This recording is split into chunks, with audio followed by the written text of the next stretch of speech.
Good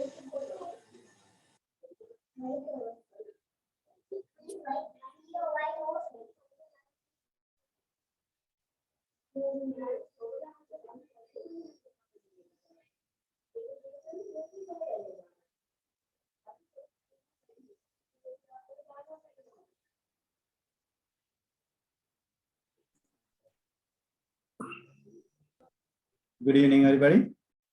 I'm Keshawa Liyanage on behalf of Youth Forum of the Nautical Institute Sri Lanka branch. Let me welcome all of you to the second mini webinar on Office of the Watch webinar series. So today our topic is enclosed space can be deadly. Think before you enter.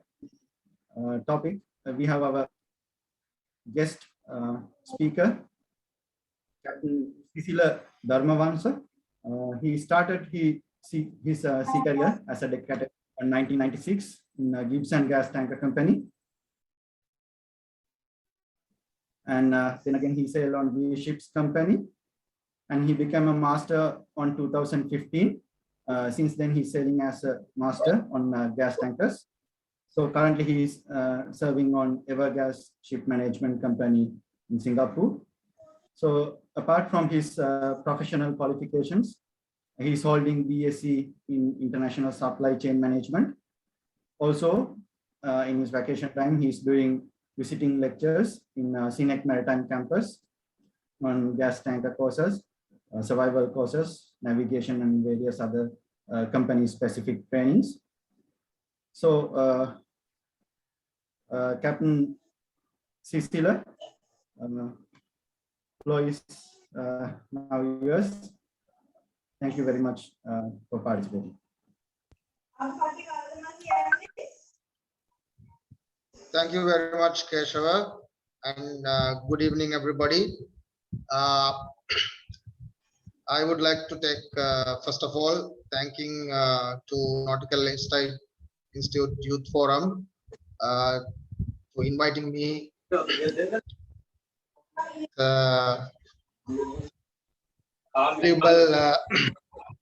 meeting. Today, our topic is enclosed space can be deadly, and think before entry. So let me share my small presentation.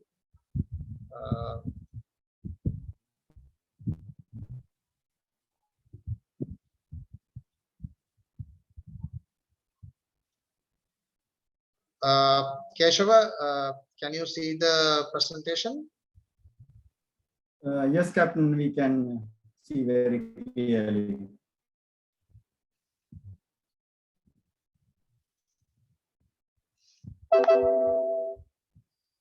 Okay. Enclosed space can be deadly. Think before you enter. This is a serious thing, what we are going to talk. I hope everybody have some sort of idea what is an enclosed space. Anyway, let's see why enclosed spaces can be dangerous. According to IMO resolution, I'll read out the definition itself.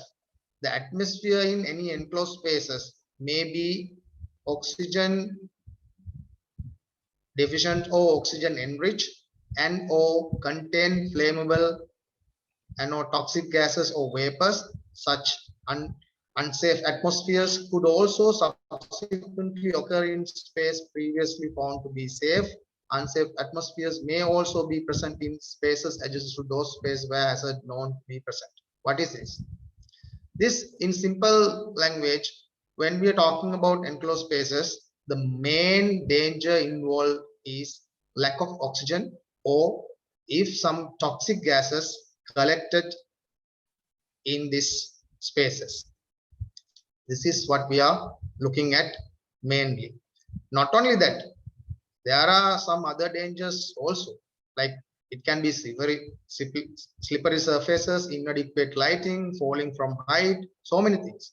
But today we are going to focus on the danger involved in less oxygen and some other toxic gases collected in enclosed spaces. What is an enclosed space? Then again, there is a definition for enclosed space. What is it? Limited opening for entry and exit, inadequate ventilation, and it's not designed for continuous worker occupancy. So if any of these characteristics have any space, then we have to consider as this is an enclosed space. Remember that not the three of them. If any one of them is there, then this is considered as an enclosed space. These are including, we can give some examples: cargo space, double bottom tanks, fuel tanks, ballast tanks, cargo pumps rooms, cargo compressor rooms, so on. I'm not going to read the list, but the important fact here, when you go on board every ship, there is a comprehensive list of enclosed space including in that ship, contained in that ship. This list has made out after thorough risk assessment, thorough analyzing of all the spaces there and what are the dangers involved. It can be dangerous space, enclosed space, then it is identified as enclosed space. So this list is available, readily available to everybody on board. This should be posted in common spaces and should be included into safety manuals and everything. So look for it. You can find out all the lists on board. And not only that, these spaces is clearly marked with this is an enclosed space. Please do not enter, or maybe enter without permission is prohibited, something like that. So if you see some warning line like that, that means this is an enclosed space. Other than that, if you have any doubt, consider as enclosed space. This is also very important. If any doubt, consider as enclosed space and do all the procedures before entering. Let's move on to some facts, some things involved in enclosed space entry and where it danger and deaths or some people get injured or these things happen. First thing I would like to point out, unplanned and poorly executed rescue attempts. What does it mean? If you take the statistic, it shows 60% of deaths in enclosed spaces come from unplanned rescue based on emotion and instinct where appropriate precautions were not taken. See the number, 60% of deaths. This is very interesting. So what it means, even though, I mean, most of the death has happened, try to rescue people from enclosed spaces, not being entering. It has, this is the thing that we are talking this about every day. All the ship companies, all the safety courses, we are talking about this. We have so many videos, so many training sessions, but still this happens. This is the thing. So that's why this has to be taken very seriously and no any second chance. So please keep in mind that this is rescue attempts, unplanned and poorly executed rescue attempts. Why is this happen? Acting on emotion and instinct, disregarding knowledge and training. This is the human nature, you know. When as a human, when we see somebody is in danger, that we are tending to help. We always think, okay, we should help him. This is come into action That's why it's acting on emotion and instinct. And this case, people forget their training, forget their knowledge, and try to help. But this can be leading to additional problem, additional danger. So people believe it won't happen to me. No, but it will someday. This is the problem. So what we have to do? Emergency rescue plan should be available, robust and regularly exercised. All these enclosed space emergency rescue plans we have to practice those, and those are regularly exercised. Training is essential. Ensure standby rescue equipment and personnel are always available at the entrance during such activities.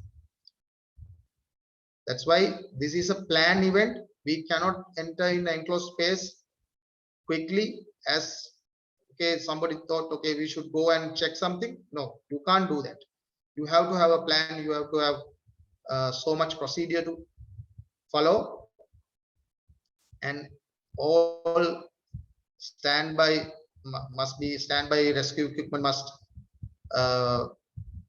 standby, and all the personnels needed for we call the link man. Somebody must be there for communicating. You have to have a communication system established. You have to have agree with backup communication. So many things. So you have to follow all these things. Then ensure correct equipment used during rescue operations.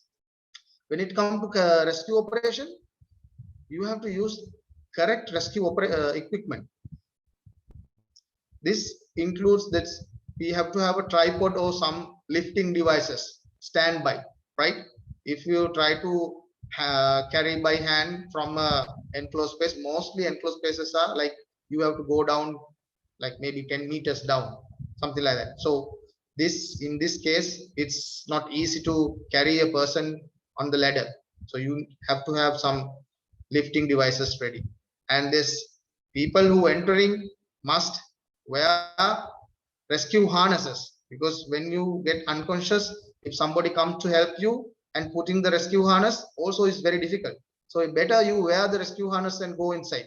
Then if something goes wrong, in case the person who is coming with the BA set can quickly hook up you to the rescue harness and carry you out. Then when you have drills or whatever the training period, evaluate and identify improvements. And always, because there may be ship to ship changes. If you have some enclosed space in one ship, this needs some special arrangements. So you have to identify this, and when you are entering that, this arrangement must be there. So that's why it's drill training, and drills are very important.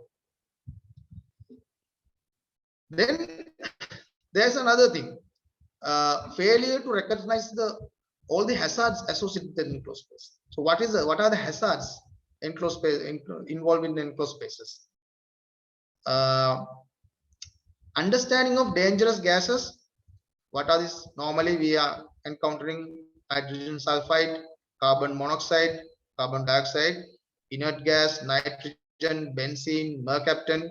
If you take chemical tanker, there are maybe so many different type of cargoes we are carrying, and most of them can be hazardous, toxic. So one other important fact, indication of oxygen deficiencies. What is this? Because decay of organic matter. Sometimes when you're carrying timber, you think that timber is just it's a natural thing, no? But it's when come into timber, if you try to enter in hatch where the timber carrying without ventilation, there may be oxygen deficiency, which same as with vegetable oils. Then the rust. What is the rust, right? We know that all the ships structure are made out of metal. So the metal is, when time pass, it become rusty, right? If you don't have proper protection. So when it's rust happening, rust coming up, the oxygen inside that compartment is going less unless you get fresh air. So always think that if you are going to open a compartment it's not been open for a long time, there may be oxygen deficiency. So these things everybody must know. This is what we call that understanding of our environment. Then people, okay, they will think there may be a oxygen deficiency, so we should be careful. This is the knowledge, right? When comes to cargo, you can get all the details by MSDS, Material Safety Data Sheets. These are also readily available. Anybody can refer and find out what are the dangers involved with that cargo. So it's good to know. Don't wait until something happen. So have a look, quick look. These are nowadays very nicely listed. What are the dangers, and so easily you can find out. Then when it comes to these days with the ISM and everything, all the companies have so many procedures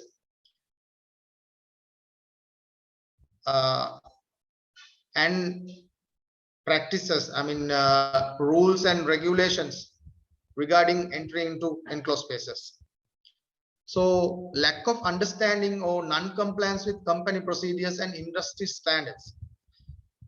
Practically, I mean theoretically, if everybody is following company procedures, there should be, everything should be okay, because most of the companies, 99% companies have very good procedures for entering into enclosed space.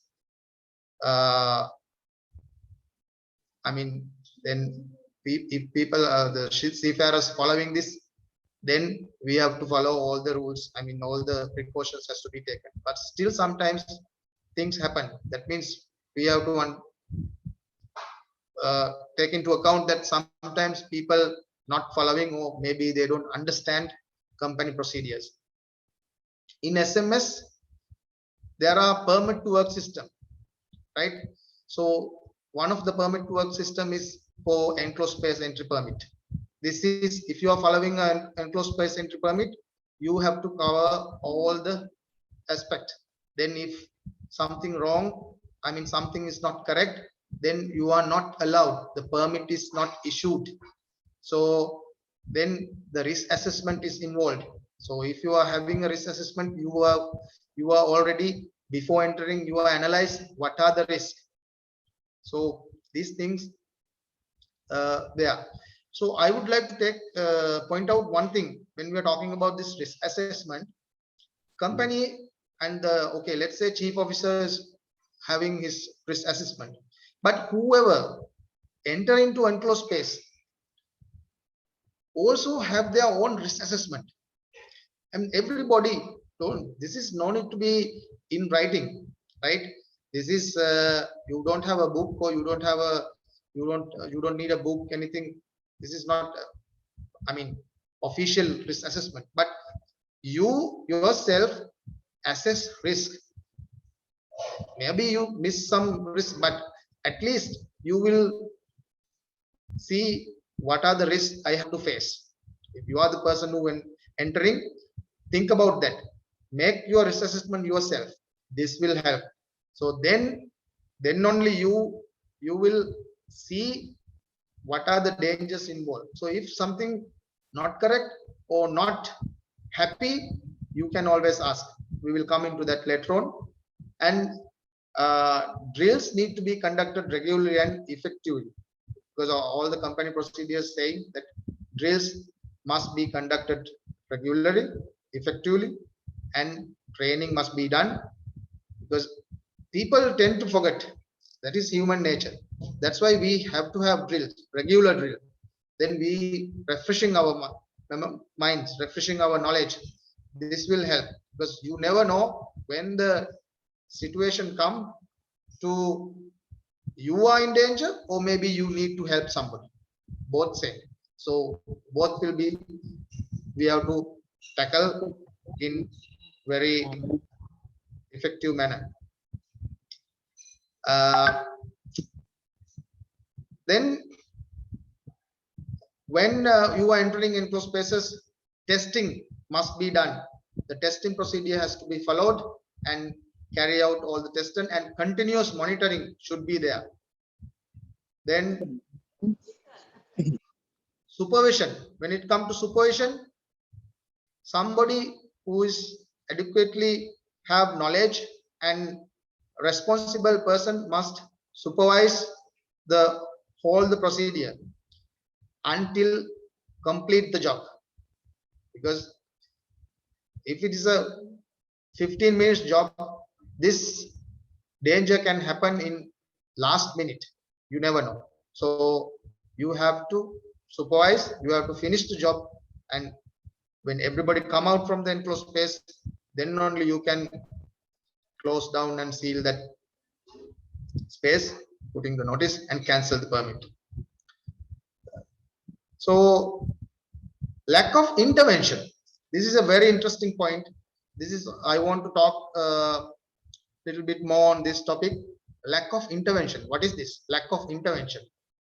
Nowadays, this topic is promoting not only in enclosed space, all safety regarding matters. This is all the companies promoting this, like intervention, stop job policy. You have in company, there's a policy, stop job policy. What does it mean? So if you see something somewhere wrong, somebody is doing unsafe act, unsafe thing, if you see some danger, please speak up. No matter you are a cadet, you are AB or OS, steward, rank is immaterial. You can speak up. This is what we require at the moment. If you see something not correct, speak up. So always speak up when you feel that something is wrong.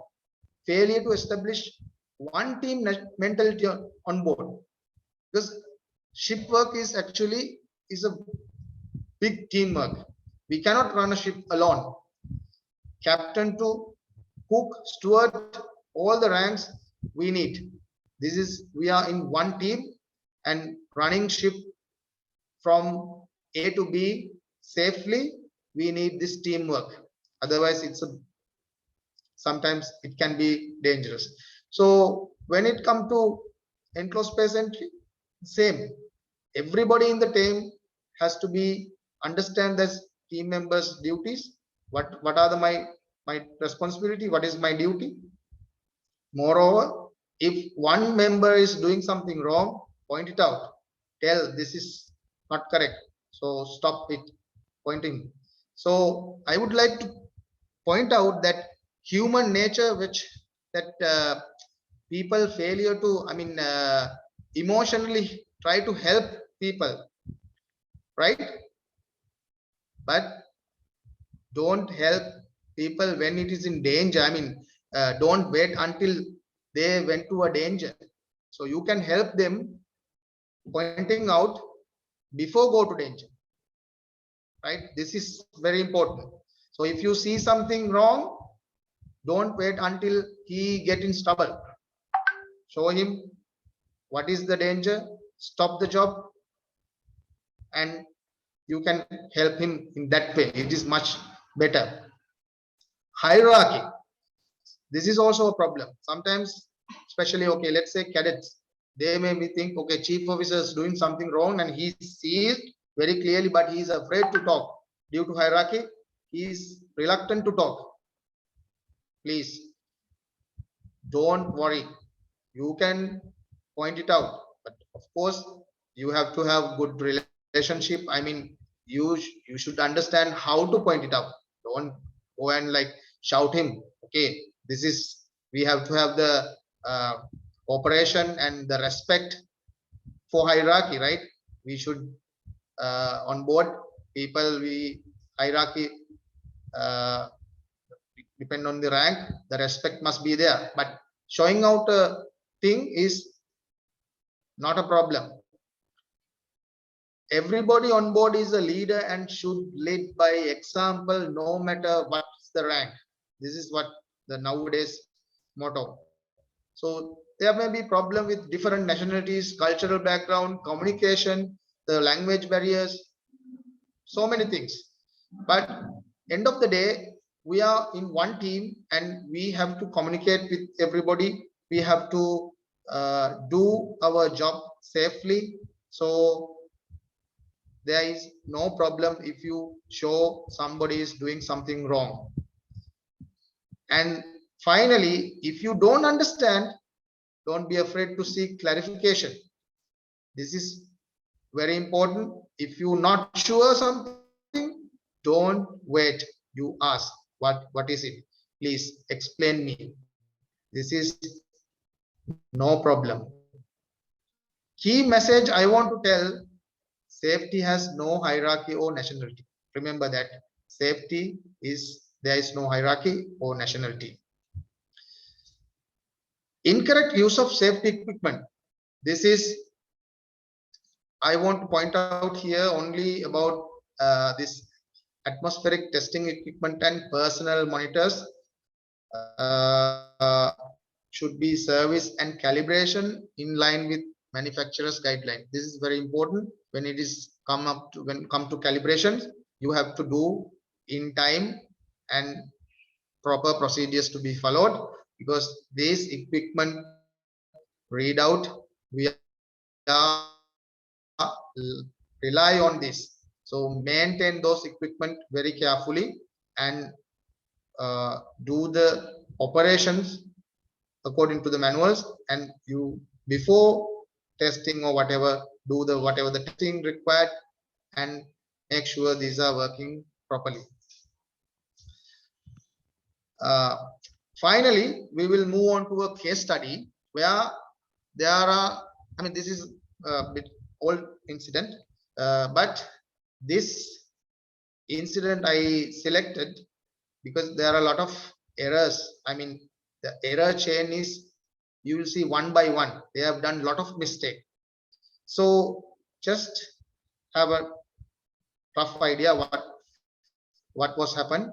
The chemical tanker Chemhana, this is about chemical tanker Chemhana, completed loading of about 960 tons of acetone at port of Kanmon in Japan and departed in early morning. The destination was the port of Chiba, again in Japanese port, in order to load methyl ethyl ketone.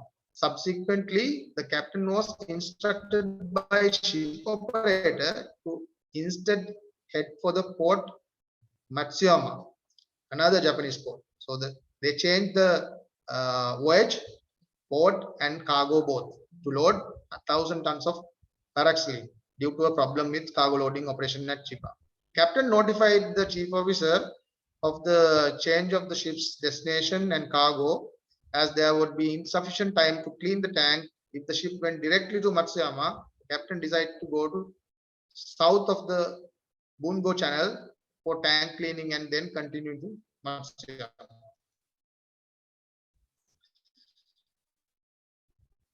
So at around 100, the chief boss and deckhand A and deckhand B started removing remaining acetone from the cargo tank, suction wells and pumps room strainers. The chief officer instructed deckhand A and B to remove acetone remaining in the suction well, starting with number 1 cargo tank and proceeding through the cargo tanks in order. But Boson advised that this would be dangerous because the gas fan was not operating. Going on, right? However, the chief officer stated that no. Then deckhand A and B put on working clothes, rubber gloves, safety shoes, and canister type breathing apparatus. What is this canister type breathing apparatus? This is just a mask kind of a thing with the canister. Actually, these are not allowed to use. Okay, we'll come into that, right? Then holding plastic bucket and scoop, deckhand A and B entered number 1 cargo tank at about same time, from A from left side and B from right side. There was 2 manholes, so they enter separately into the tank number 1. But deckhand B immediately left the cargo tank and returned to the deck to inform chief officer that there was a strong odor in the tank. So deck hand B came out immediately. And around 14:20, chief officer, after informing chief officer looked into the tank number 1 left side through the manhole and saw that deck hand A was lying on in the bottom of the tank. And what he did, immediately the chief officer with his Canister breathing apparatus in place enter into number 1 tank left side. Apparently lost conscious himself after 1 or 2 minutes. See what happened one by one. The bosun and deckhand B brought self-contained BA breathing apparatus from the storeroom in ship's stern and entered into the number 1 tank left. They carried the chief officer and deckhand A back to the upper deck. Then the Hema notified Japanese Coast Guard the incident and asked the assistance. A patrol boat was sent. Ship transport to the chief officer and deckhand A to the town of Osishima. The 2 men went in transport to the hospital, chief officer and by ambulance and deckhand by helicopter. However, tragically, both of them lost their lives. The suspected direct cause of the death for both men was asphyxiation due to inadequate oxygen. There were also concerned that acetone poisoning contributing their deaths. Let's see what was happened. What are the things went wrong? You see, there are, I select this incident because there were a lot of errors. They made a lot of, not only one error, they have made so many errors one by one. Lack of awareness of the danger of the tank interior. The chief officer apparently was not aware that the tank interior was danger, or at least was only slightly aware of the potential danger. As a result, the chief officer ignored required procedures. He ignored completely procedures and decided the procedures were not needed. This is the first link in the error chain, which subsequently led into numerous further errors and unsafe actions. Improper procedures for entering and enclosed spaces. Hena had onboard manual designated by SMS for the procedure for enclosed space entry containing detailed instruction. However, the crew member either acted improperly concerning this instruction or disobeyed them. So they didn't follow. Then permission. They didn't take any kind of a permission. Right? Measurement of air enclosed space and ventilation. They didn't do. No ventilation done. Even the bosun has informed that ventilation fan was not working. Chief officer ignored. So they were not concerned about that. Then coming to protective actions. Use protective equipment that was prohibited. The manual includes the following statement concerning canister type breathing apparatus. The company does not allow use of canister type breathing apparatus in enclosed spaces because these devices, due to their specification, do not protect the user from excessive levels of hydrocarbons and toxic gases from insufficient oxygen. So this is not allowed. Then the rescue. The chief officer did not use sufficient protective equipment and try to attempt to rescue deckhand. Right? So there are some other items also. Like when you go deep into the situation, this commercial pressure, the change of destination and the cargo created time restriction. So maybe chief officer want to do it in hurry. Then stop job. Chief officer didn't listen to bosun's advice. There was no risk management or meeting prior to cleaning. So many things has happened. So you saw by looking at this incident, we have to have a proper plan, proper way of doing this, and otherwise it can be end up in death. So we can talk many more, but my time is going to finish. So I would like to thank you again to Nautical Institute Youth Forum to giving me the opportunity to talk, and hope you get something out of this, and please be safe on board. Not only enclosed space entry, all others aspect probably we will talk in future. And I wish you all smooth sailing. Be safe. Thank you, Keshawa. Over to you. Thank you very much, Captain. We really appreciate your input. It was actually it is very in-depth subject. I can really understand this is a quite challenge to summarize this whole thing just to about 30 minutes time. And we are very lucky to have you today just to summarize and share your experience, including a case study. Thank you very much, Captain. So, gentlemen, I have to make a few announcements. One is we do understand today we have about 10 hours power cut in most of the area. So, despite of that, we have a very huge participation, and we do understand a lot of Navy personnel and cadets and junior officers. They are joining in one device as well. So, however, due to these circumstances, we decide to record this event and share this webinar session in our upcoming YouTube channel, so that everybody can watch this one and learn and reach to more participants. However, to all the participants here, I encourage you. I already saw about 2 people raising the hands, so I informed them also. Whatever your questions, please feel free to add to the chat, so that accordingly I will distribute to our panelists.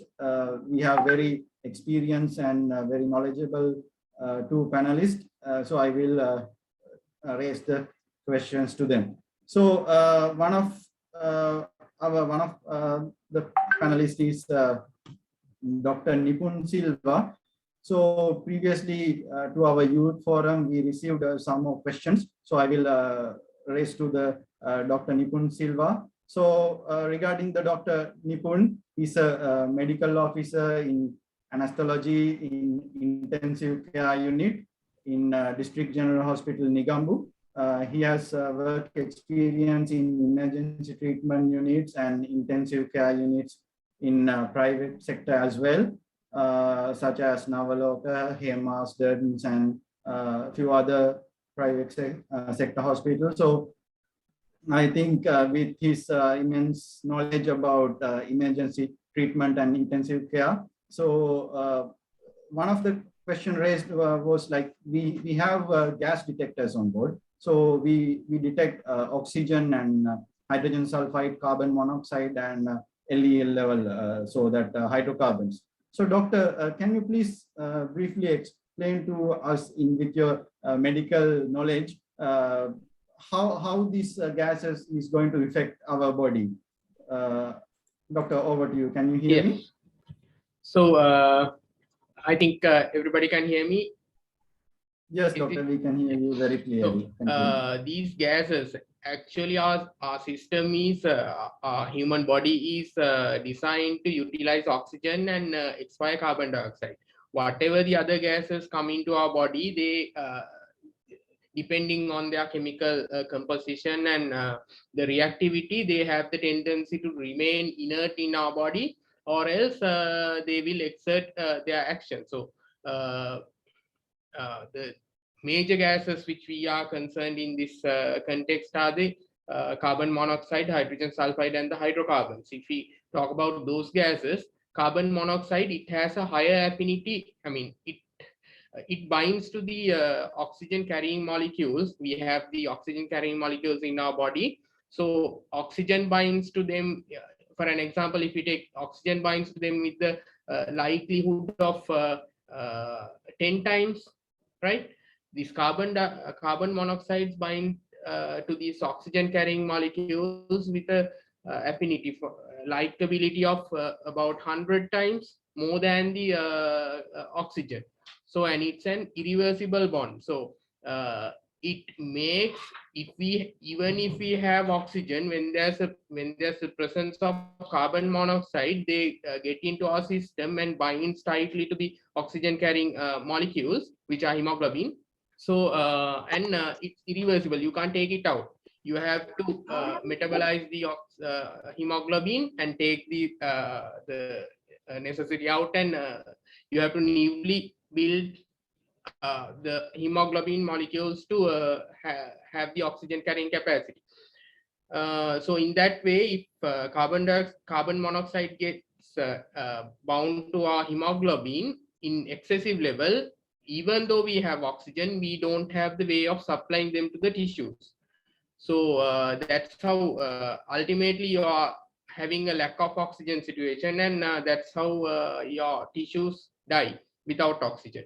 In an environment where there's a low amount of oxygen, in the normal air we have 20%, 20.93%, so almost 21%. So if the oxygen level is lesser than that, the body doesn't have that ability to get the, I mean, if there's 1% oxygen, body can't utilize. If there's something like 16%, it may be able to utilize, but below 16% oxygen, body can't utilize the oxygen. Whereas, as well as the this atmospheric pressure, we talk about these things in the atmospheric pressure level. So if it is the pressure is lower than that, then also even the oxygen percentage is there. If the pressure is lower, then also our body can't take this oxygen and consume them. So with regard to the hydrogen sulfide is a very irritative gas, right? When you inhale that, it has the tendency of it's an acidic and irritative gas. So your airways become hyper responsive. That means they react very rapidly, and the phlegm, the moist and the phlegm, the watery substance, they secrete into the airways and they become blocked. So you can't take in oxygen, neither you can take out the carbon dioxide as well through the breathing. So that's how usually these irritative gases affect. And when you take the hydrocarbons in the theaters and the ICUs and the theaters,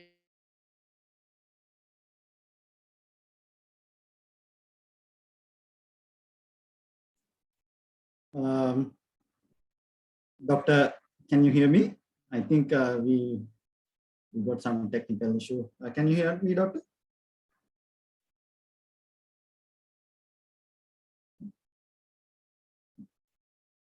Can you hear me? Okay, I think we got some technical issue. So I will move on to next question.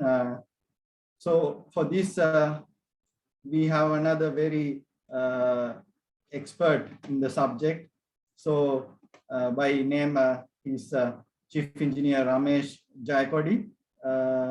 So he's very well versed both at sea and also shore. So he has sailing experience on various type of ships, such as containers, crude oil carriers, product tankers, chemical tankers, and fully pressurized LPG carriers as well.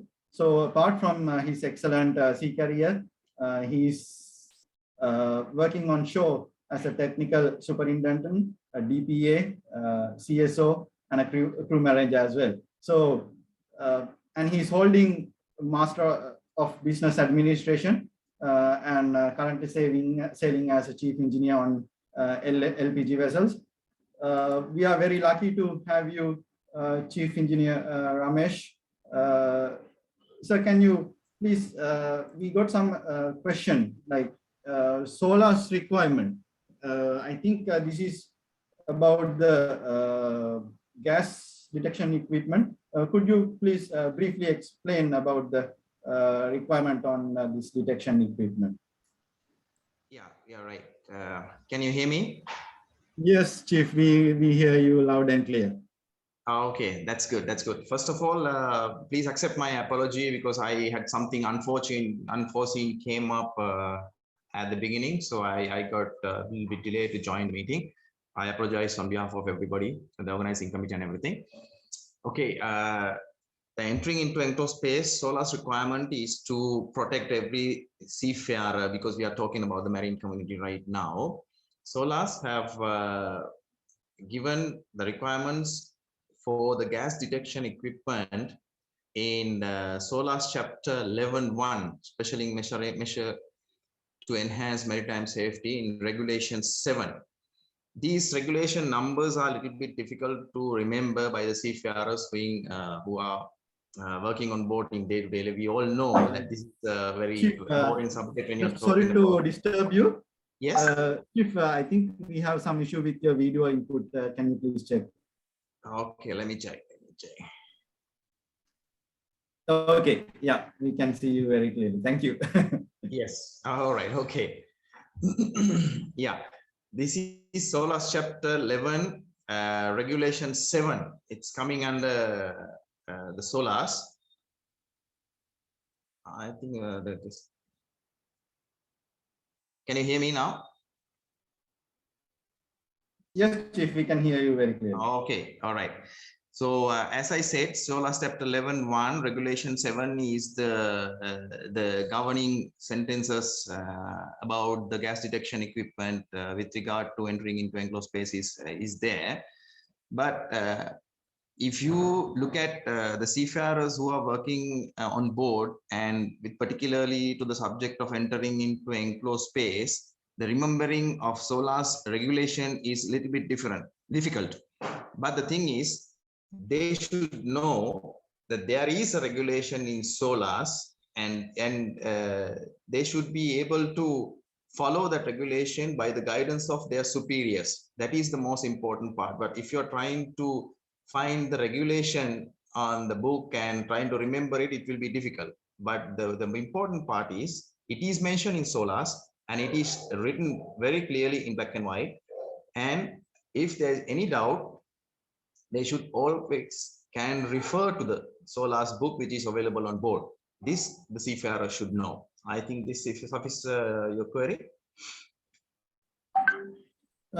Yes, Chief, very clear answer. Thank you so much. And we have one more question raised from the participant. I think this is quite relevant to you as a very experienced chief engineer.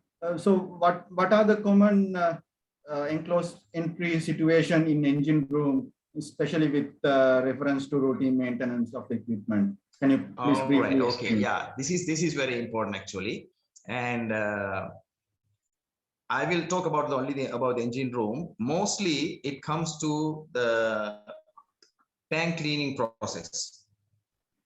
So tank cleaning is the most common area where we have to practice our enclosed space entry into engine room. Or sometimes when we have a boiler survey, we will have to go into the boiler. Or sometimes we will have to go to CO2 room. When I say the CO2 room, this sounds a little funny, but the regulations has mentioned in some of the companies, even entering into the CO2 room has to be considered as an enclosed space. Personally, my view is that it should not be like that.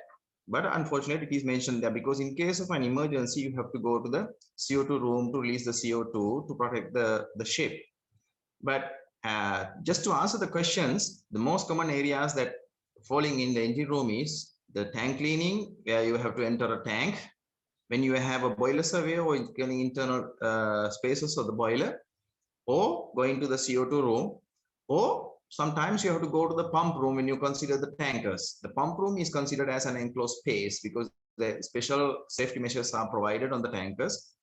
So those are the 4 areas mainly you have to consider about the enclosed space when you're working on ships pertaining to the engine room stuff. Is it all right? Is there anything that you want to know?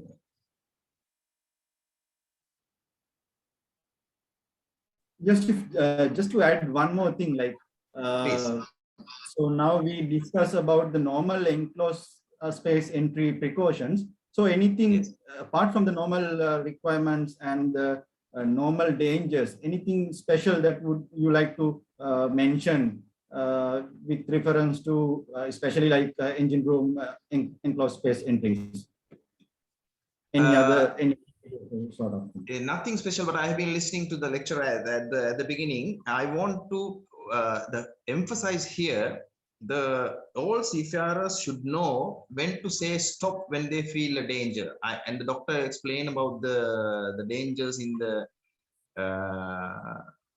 the subject.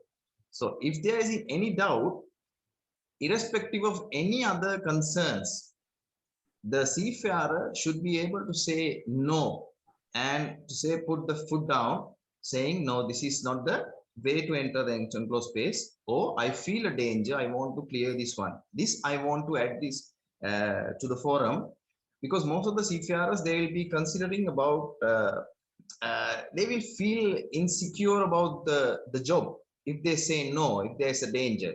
So, but seafarer doesn't have to be like that. They have to say no, this danger has to be eliminated. That is in the part of the process where you carry out the risk assessment before you do the enclosed space entry. I think that has to be memorized very well.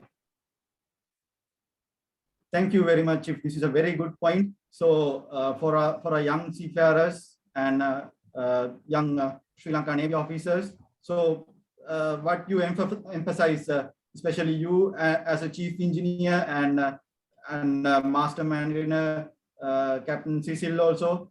So this is a very, very good point what you brought. So you actually encourage us to say no when it is a matter of safety. So this is a very good point, and thank you so much. And we have actually a lot of questions flooding to our chat, and one of the question, I think this is directly relevant to our doctor. So the question is, why does humans collapse when toxic gases are inhaled? Like, why suddenly, why don't we, the other part of that, before any other primary survival instincts kicking? So I think what he want to know is like, how come we don't understand this one? Why we, like, before we understand why we directly going to collapse or unconscious? So what is the reason behind of this? Doctor, can you please explain to us about the this as well?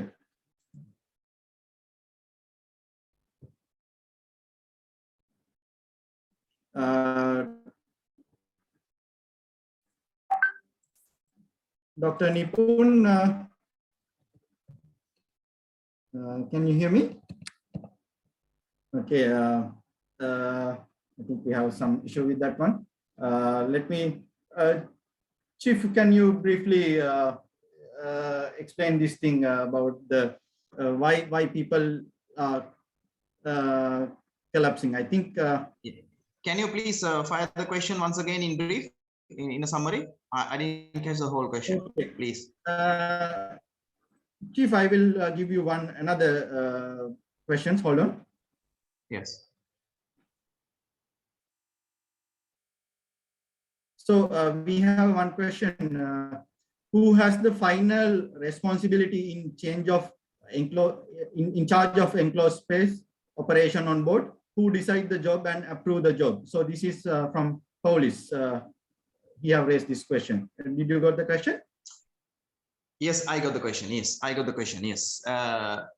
You see, every vessel, there is a nominated safety officer on board. In common manner, this is the chief officer who is in charge of the safety matters on board. Chief officer decides the space is safe to enter, then the master gives the final authority by putting his signature. He accepts the process. So you have to remember not the rank, but who is the safety officer on board.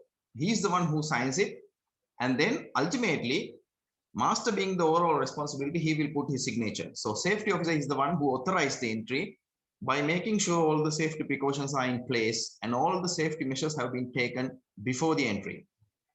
I hope that I gave the answer to you. Yes, thank you, Chief. And Captain, I think you also with us. So we have another question. Can you please explain about the work permit?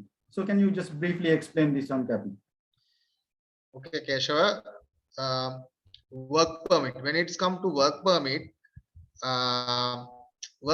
is there for there are a lot of works on board, routine and non-routine works we carrying on board. Have this work permit system. I will little bit talk about this work permit system related to enclosed space, because we are talking about enclosed space today. This is basically the procedures we have to follow. This means that what we have to do, we have to check what precautions we have to do, what are the backup systems, all the test results, everything included in the work. It's a kind of, you are going to do some risky job, and you prepare a checklist and take one by one. Okay, is this okay? Is this safe? This is with standard to the company standards or industry standards. Like that, we are make suring this job is good to go ahead. That's why in work permit, so you have so many sections. Some check kind of a checklist. Some you have to fill like figures of atmosphere readings, oxygen levels, if any other gases, if you found what are the levels, what are the gases, what are the frequencies, then you have to agree who are the people going to enter. This is a kind of a legal thing also. Now this work permit system is a legal thing. If something goes wrong, then first thing they will ask, where is the work permit? This is a legal thing. It can go up to a court level, right? So if you complete a work permit, basically you are safe to do the job. If you follow on and keep on all the procedures, you are safe to do the job, basically. So there can be something goes wrong in between, but if you follow the job, this is what the work permit in basic way.